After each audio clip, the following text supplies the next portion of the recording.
when Finland is having now the presidency of the European Council, so we thought that it's very important to push on these questions once again. So I will give the floor to our guests from here, and Eva is from Denmark. No, Irene. Irene. Eva is from Sweden, and she will start. Okay, and Eva Johnson. And I will talk just a short of NATO and in Europe and in Sweden. And despite the promise to Mikhail Gorbachev that NATO would not expand eastward, country by country from former Eastern Europe has joined NATO. The US are carrying out extensive war preparation in Europe. In Scandinavia, airports and ports are being expanded. The Luleå airport in northern Sweden now has a runway as large as an international airport. The Skellefteå harbor is being expanded, as well as Tofta military shooting field in Gotland. The caves at Lofoten in Norway are loaded with weapons. It is the proximity to the Arctic that makes Scandinavia so interesting for the US, and also the closeness to Russia. Both of these territories are boasted with raw materials. Russia has 70% of the world's natural resources. Sweden has one of the largest satellite stations called S-Range, outside Kiruna in northern Sweden. And as we know, all wars today are waged via satellites. And S-Range has provided the US with information that enabled effective boundaries in its wars. In northern Norway, at Fauske, Vardø and Svalbard, there are satellites with the same functions. In addition, Sweden helps the US to intercept Russia cables with military information. Is Sweden really a non-aligned country? The answer is no. Our politicians are exposing us to significant risks through this partnership with NATO, and it must come to the public's knowledge in all northern and Baltic countries and in the whole of Europe.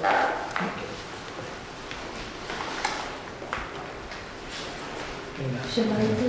Finished? Okay, sorry. And then it's Irene from Denmark.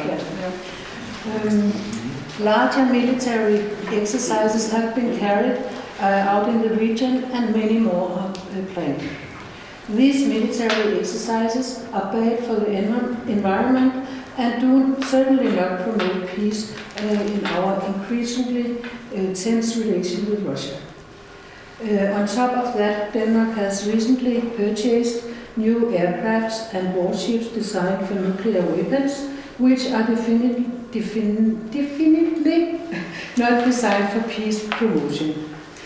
Denmark, Norway and Iceland, like the other NATO countries, did not participate in the negotiations in 2017 about the treaty on the prohibition of nuclear weapons, and they have not signed the treaty, arguing that the US nuclear weapons are important for our security. Sweden and Finland, that are not members of NATO, have not signed the treaty and have obviously no intentions to do so in the near future. Is this due to the ever closer cooperation with NATO? Our requirements are: the Baltic Sea must become a sea of peace. The Nordic countries must together sign the treaty. We oppose the US new arms race and demand disarmament. And our question to you are: why has not Finland, as also Sweden, not signed the treaty? You are in a crucial position. You are not members of NATO, and your signature could put pressure on the other Nordic countries to sign the treaty. Will Finland continue to be a nuclear weapon-free country? As responsible politicians, are you prepared to promote peace based on our demands for the Baltic Sea, a sea of peace, a ban on nuclear weapons and disarmament? The billions invested in military actions do not promote peace. They must instead be invested in peaceful means and actions. Thank you for the word. And then we have Ingela. Yeah, my name is Ingela Mårtensson and I'm representing the Women for Peace in Sweden. And I would like to talk about climate change and militarism. Climate change and nuclear weapons are the greatest threats against humanity. And the last UN climate panel had its report, and it was especially about the oceans. And they talk about the climate crisis like it is an ocean crisis. And the ocean is very much attracting carbon oxide and also heat. So they are especially exposed to this climate change, the oceans. And at the same time, we can see here in the Baltic Sea area that the military is expanding and having escalating all the exercises, not at least put together with NATO and other countries in northern Sweden, but also in South Sweden and so on. And it's escalating, getting bigger and bigger, the exercises. But what we tried in Sweden to get to know how much carbon dioxide they are producing by this, and how are their calculations, and because they should, with bigger plants and so on, they should have also the consequences for the environment about different activities. But it's very difficult to get figures about this from the military. And we think that it should not be only for the persons, for the country, but also include the military when it comes to climate change. But this is a thing that is very difficult to get an answer on. And it also, when it comes, for instance, when this was the Kyoto Treaty, the military was not included. But in the Paris Treaty, we have not got the question if it's included or not. And I don't know if it's up to the different countries to do so. I don't know what Finland is doing. If you are reporting also from the military, how much carbon dioxide is getting out. Yeah. And so we think, and when it was this trident juncture, and I don't know if you remember, it was I think 3 years ago in northern Norway, and it was a NATO exercise, and Sweden was also participating. And then the Norwegian peace movement, they asked the defense if they, how much were the influence on the climate, and if they had any figures about this. And they said, the Defense Department, no, they couldn't answer. You had to go to NATO to ask NATO. And they went to NATO, but from NATO you didn't get any answer about this. And I think it's time also to make a pressure on the military to present their figures and how it's. I know that they are very concerned about environment within the military, but when it comes to, they say that about the energy or the fun, waste, yeah, and so on. But you know, when it comes to climate, that's not their goal there. And it can't be like this. They must also be included in the treaties and the demands, because what is this, all those exercises, how are they influencing the Baltic Sea? Because the Baltic Sea is one of the most diluted seas in the world. And here it's always expanding, and no discussion. Thank you. And then it's Oleg Bodrov from Russia. My name is Oleg Bodrov. I am from opposed side of the Gulf of Finland, from the nuclear city Sosnovy Bor, close to St. Petersburg. And I'm here because my organization and my colleagues and friends, the thousands of the Russian people, worry about the escalation of the confrontation between NATO and Russia in the Baltic Sea region. I think it is our common risk. And in last months, the Russian researcher from the Federal University from Kaliningrad and from St. Petersburg University published a report. And according to this report, they said that probability of the continued escalation is about 90%.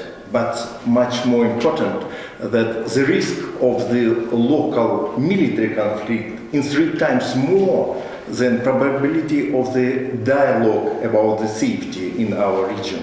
So we have a situation much more dangerous than was Cold War time. And if I am a physicist, and I think if we'll start the military conflict in the Baltic Sea, it is high risk of it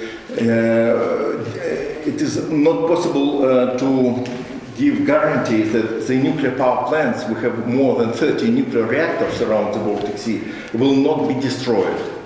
If it will happen, I think it will collapse for all the civilization in the Baltic Sea region, because there are too many plutonium which have half-time life, more than 24,000 years.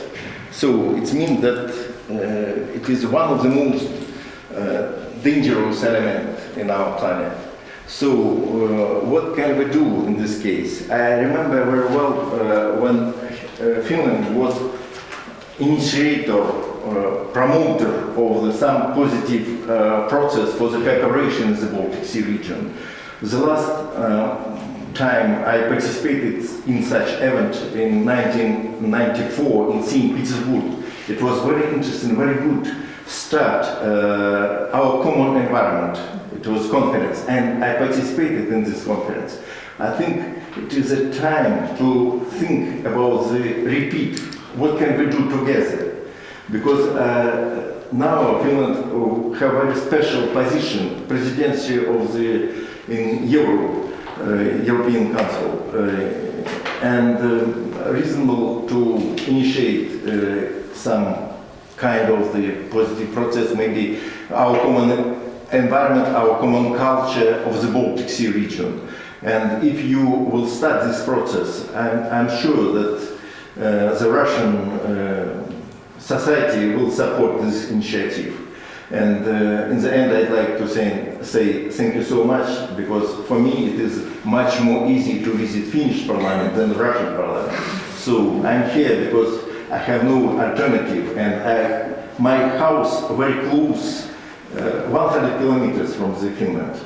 And today at night, my family I received one more grandson. So I have 5 now, and I have very deep motivation to protect our common environment. Thank you.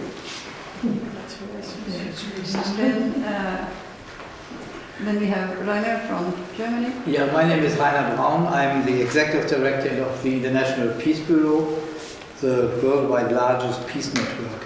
You know, Finland has, from my understanding, a traditional, very important role in the discussion about security.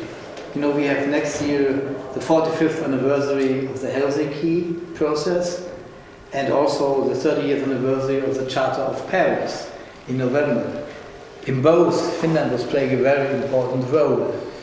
And the role was, I think, and this is the opposite to NATO, that Finland was staying for inclusive cooperative security politics, which include all European countries. And NATO is standing for an exclusive security policy, which exclude countries and even declared countries to enemies.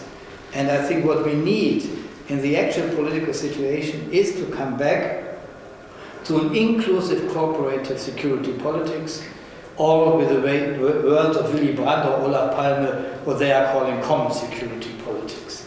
And what we are demanding is to think in this situation of confrontation, Oleg mentioned it, how we can come to such a development. And we believe that the Baltic region or the Baltic Sea could be something like a best practice for such a development. And so we demand and ask you to help us to develop with the civil society again ways, ideas for coming back to such a cooperative security politics, which includes, and this is the new situation since '75, the environment in a totally other dimension.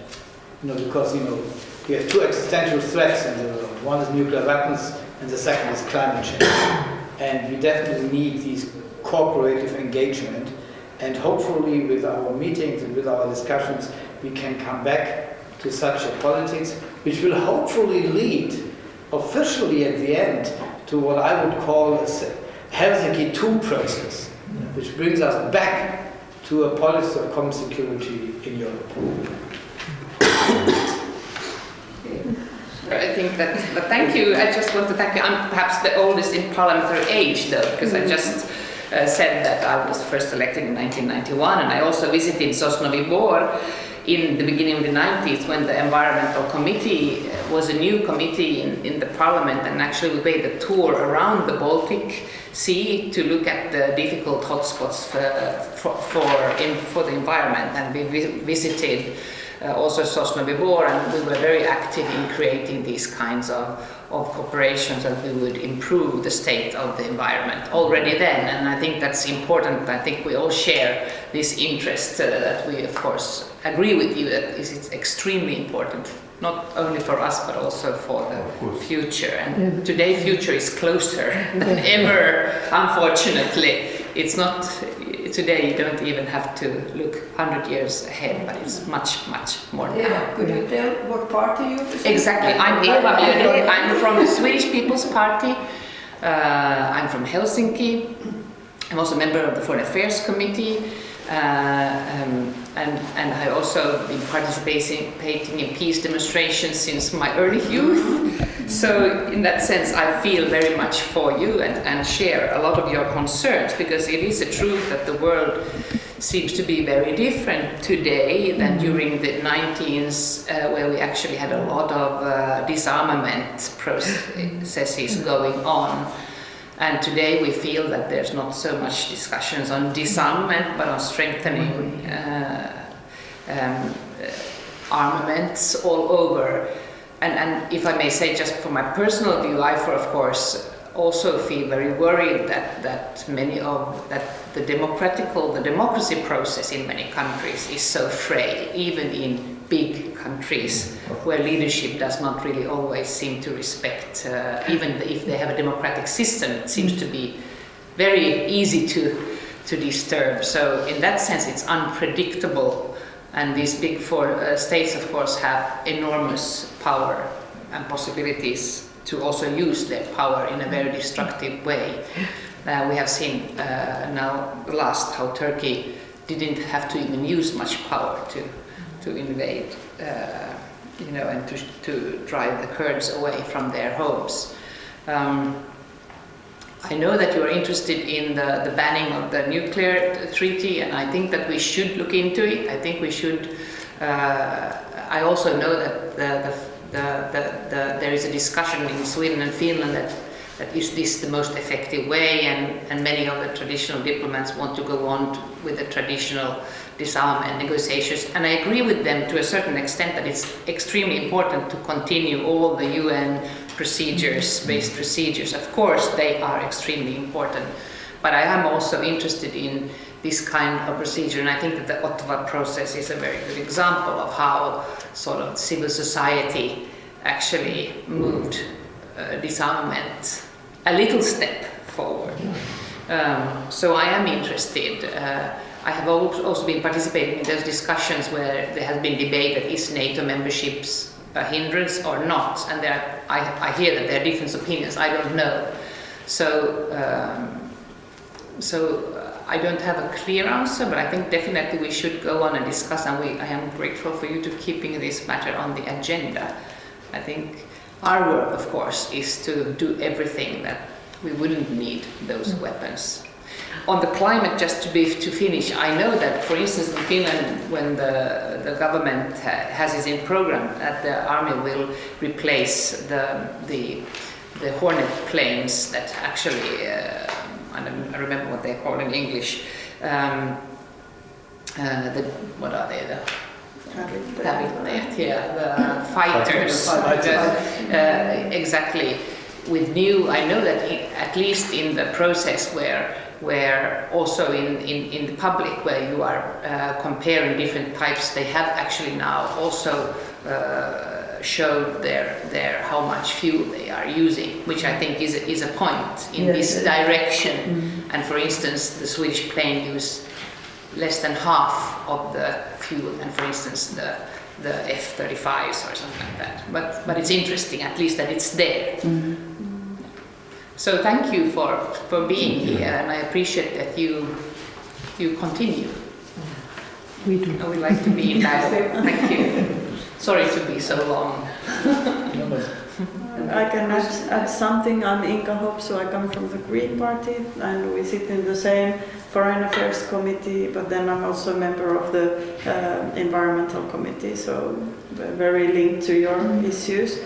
And I'm very happy to have civil society visiting us and telling the important message. And I think the voice from the civil society should be even louder at these times. And like Eva said, we have difficulties with democratic process even in Europe and with rule of law, how it is seen nowadays, and even in our parliament we have a discussion going on.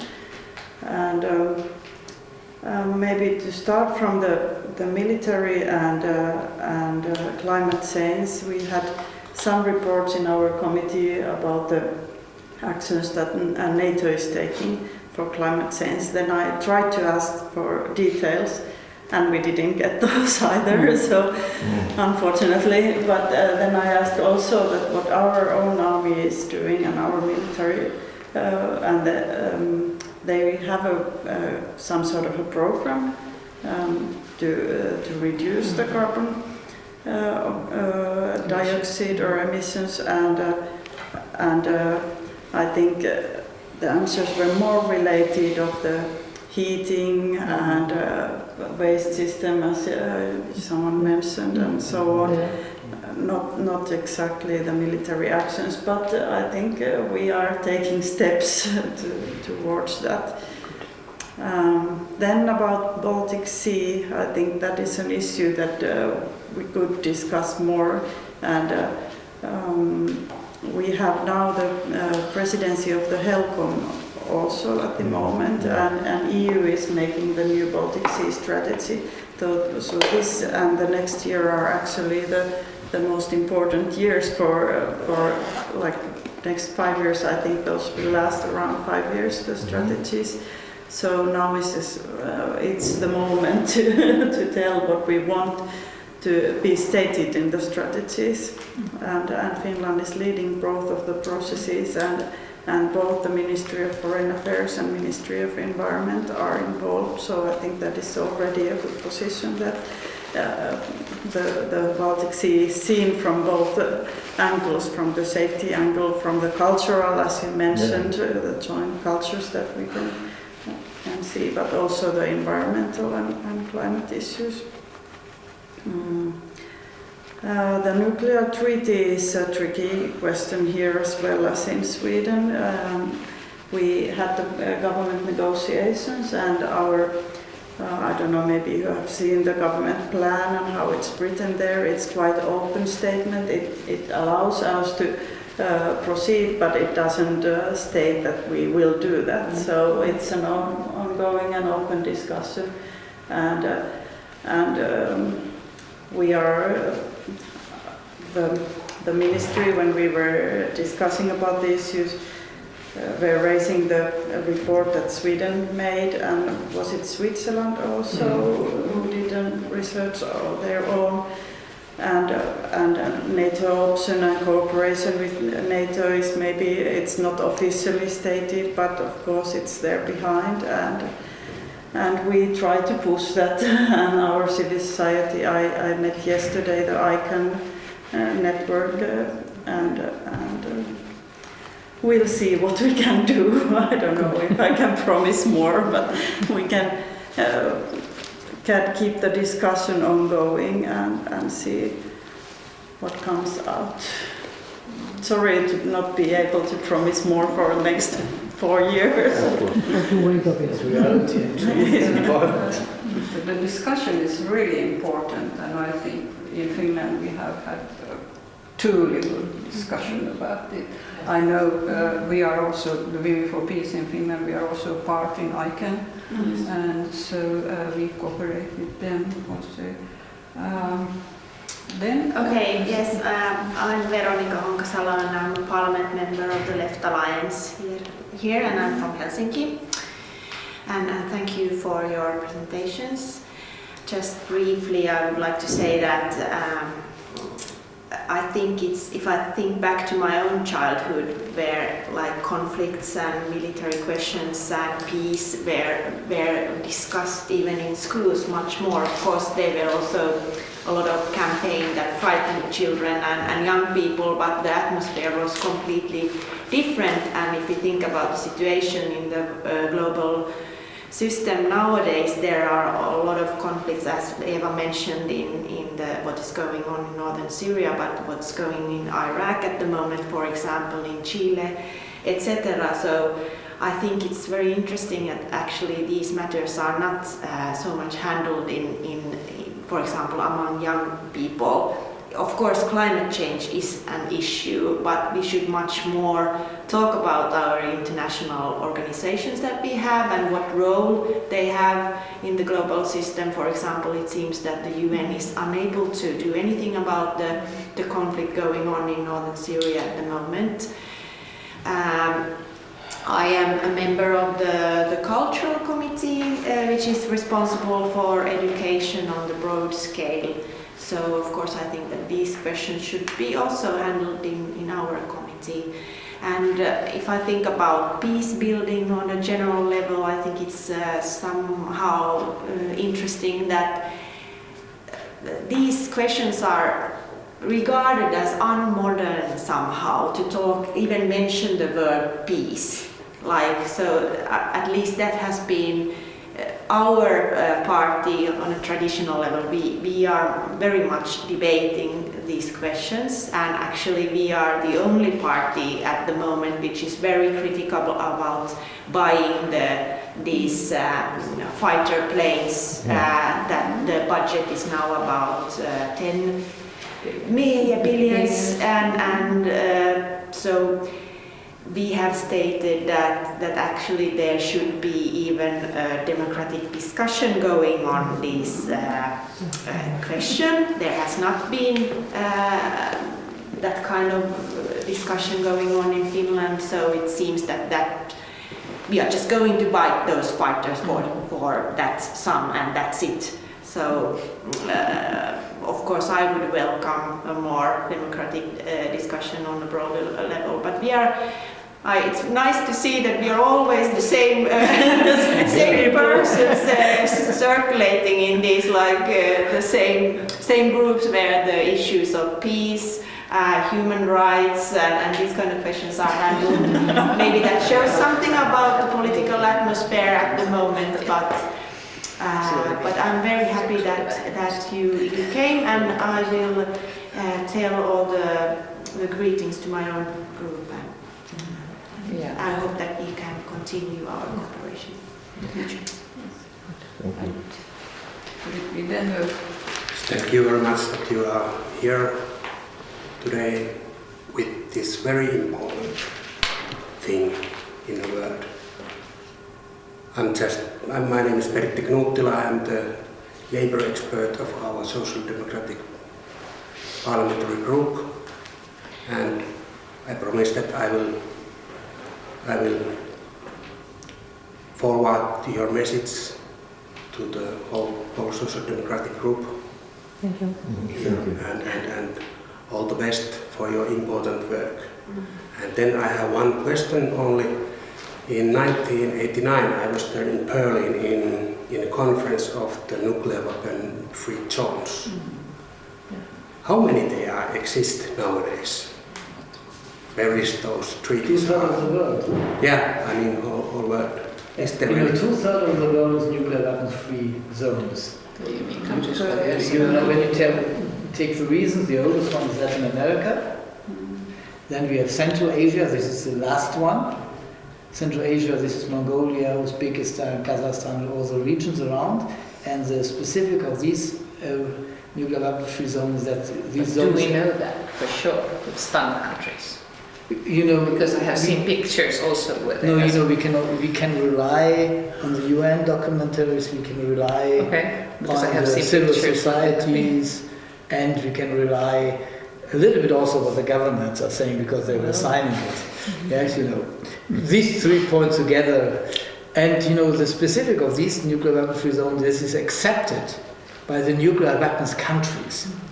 This is with a big effort of above all the governments of Uzbekistan and Kazakhstan that happened. So then we have the nuclear weapon-free zone Arctic, then we have the nuclear weapon-free zone Africa, and I think New Zealand. and yeah, New Zealand, Australia, as the fifth continent, and so on, and the Pacific. These are the nuclear weapon-free zones, and we have half nuclear weapon-free Eastern Europe up to now.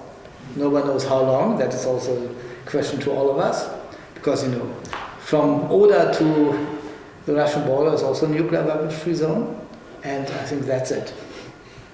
And you know, there are negotiations about other regions, but it is very difficult because in all other regions are the nuclear weapons countries engaged. And you know, I have to tell you that no one of the nuclear weapons countries, of the 9 nuclear weapons countries, under the circumstances we are living now, want to give up their nuclear weapons. But in Swedish parliament, they had a question about a proposal about Nordic nuclear-free zone, and the parliament turned it down. And it was only the Left Party that was opposing that. And I was astonished, I must say, that because all the parliaments are very, very much engaged when it comes to a Nordic nuclear-free zone, but now it seems like impossible. And I think it's also because of the cooperation we have with the NATO and United States and so on, and they are making pressure. They are making pressure on Sweden because of that we should not sign this treaty about banning the nuclear weapons. So it's much difficult, but I think especially it should be nuclear-free Arctic. But you know, the Okay, Let's do Finnish. Yes. Sure. Yes, well, I'm Markus Kalmi. I'm the Secretary General of the Christian Democratic Parliamentary Group. And I also want to thank you for coming here to the Finnish Parliament and sharing this important information. It's really important issues you're dealing with. And I'm very glad that you have people from different countries gathering and discussing these issues. And I will bring this information to our members of parliament.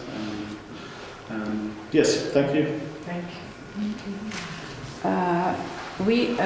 You mentioned that Environment Minister and the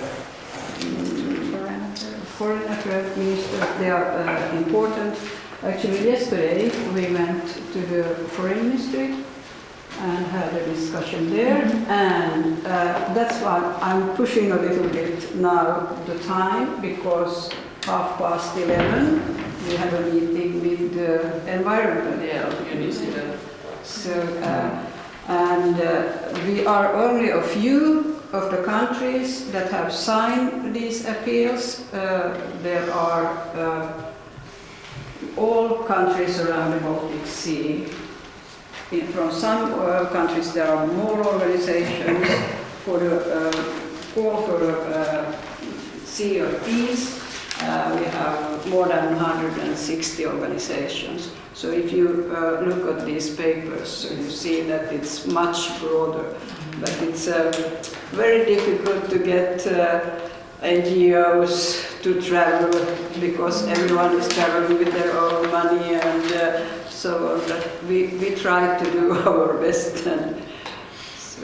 I'd like to add that in the end of the day today we will meet the Russian embassy. Yes. It's important to have communications not only with the Finnish authorities but with the Russian, because it is two-sided and we need to stimulate cooperation. Because it was traditional situation when Finland and Russia have very good cooperation, economical culture, and in this year it is my 5th visit to Finland. It is not only business but holiday, so it means it is very popular for the Russian people. So I think we have much more motivation to continue this cooperation in the future. I think the environmental issues are That's true. maybe how to say, easy to start. Yes, of course. That's something that the Ukraine situation is not affecting so much to that. So. And one more aspect, reasonable to stimulate cooperation not only with the national authorities in Russia. Moscow is too far from here, but St. Petersburg and Leningrad Oblast is very happy to be a partner of this process. I think we need cooperation close to border, and it is very good reserve for development of our cooperation. I think I understand that there were many open questions to the TPNW treaty. That maybe you can arrange something like a public hearing with experts about that. To answer, as it's possible to answer all these questions, including the NATO question. We had a long discussion when we developed the treaty. I was a part of one of the subcommittees in the UN, and we discussed that it's obviously that you can be a part of NATO and signing the treaty. Because NATO has only to change their nuclear weapons strategy to give up 2 points. The first, use of nuclear weapons, which is obviously that they have to give it up, and the second is the putting nuclear weapons in foreign countries. Then you can sign it, because the first step does not mean that all countries have to sign it. It's a process. And the question is how to develop the process.